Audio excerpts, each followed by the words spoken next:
Tobias, we are now citrus farmers in this valley. What makes us unique? I mean, there are many other farmers in the area. I think I know what makes us unique, but what do you think?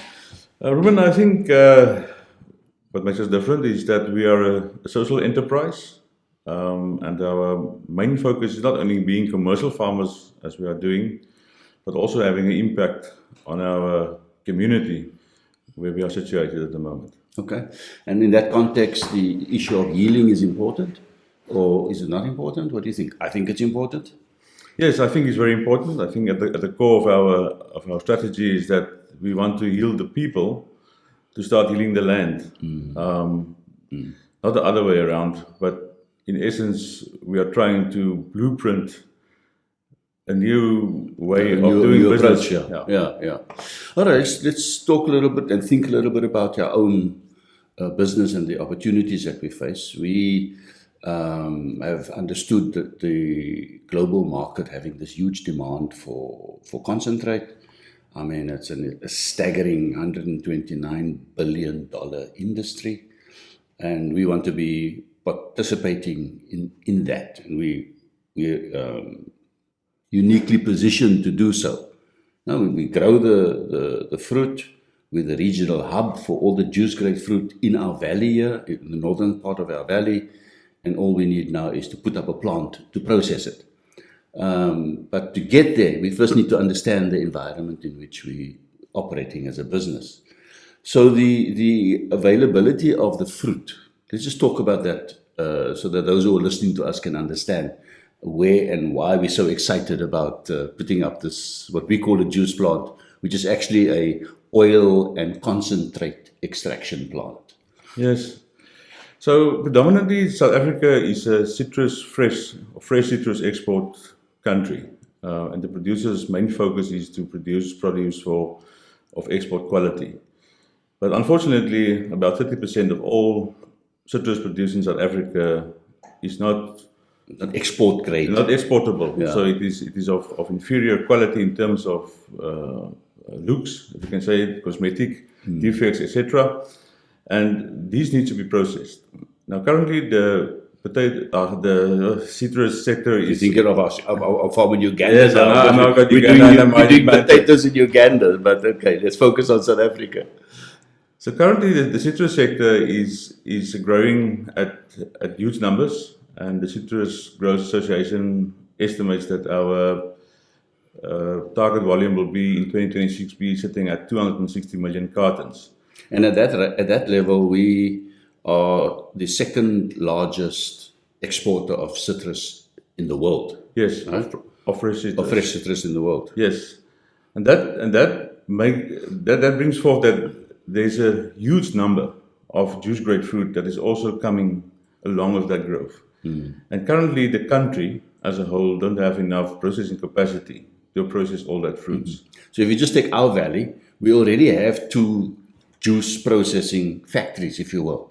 Why would we want a third? The short answer is because the volume of raw materials available is so huge that the current 2 factories can't cope. Would that be an accurate way of saying it? Yes, and I can see if you can look at the previous year, the amount of fruit that was destroyed, it was close to I think 5,000 or 6,000 tons that were not able to be processed because of inadequate capacity. Which is the minimum we need just to break even on a small factory that we want to put up, right? Yes. Okay. And secondly, I think we are also very well positioned in terms of other products also available for processing in the valley.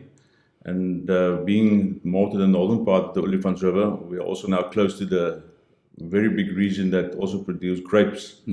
Now, 2 of the biggest wine cellars in the southern hemisphere is also situated very close to us. So we'll say that slowly. I mean, 2 of the biggest wine cellars in the southern hemisphere. Yes. It's on our doorstep. It's on our doorstep. The closest hour away. The closest one is about 50 kilometers away from us.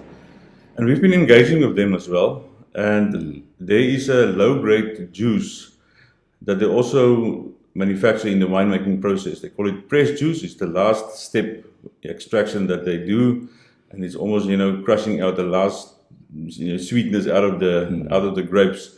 that is available also for processing. And what, So, okay, yes. yeah, and what they do is that they also process this juice then into a grape concentrate, which is also in very high demand currently in the market. So if I were to summarize our business opportunity as we understand it, we are saying we're taking a low-grade commodity, a low-grade citrus fruit, a low-grade grape, and we are transforming it into a high-value commodity.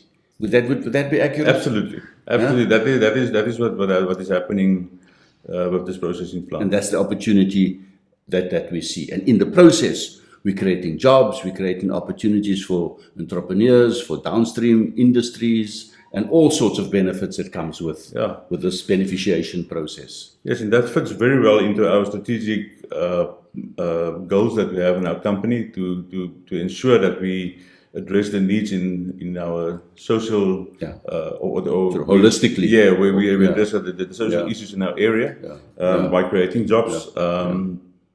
Also looking after our employees and also creating more job opportunities. Also looking after the environment, making sure that we don't put too much unnecessary waste into the environment.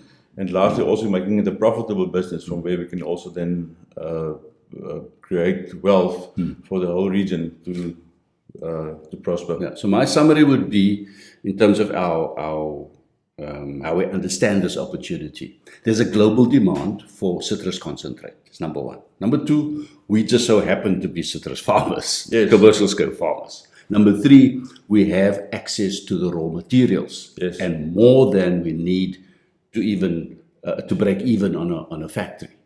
Those are the elements of this opportunity, and so it would be smart to partner with us, if I may be bold to say that, because we come with experience, we come with resources, we come with the location, and more importantly, I think we come with the will to want to make it happen.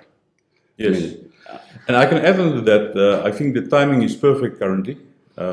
Citrus concentrate prices is at an all-time high in the world market because of the shortages that the other main producing countries is experiencing. And I suppose people must just go to the New York Stock Exchange to see what concentrate is being traded at, because it's that kind of commodity. Yes, it's big. And the thing about citrus, it is not something that you adjust within 1 or 2 years.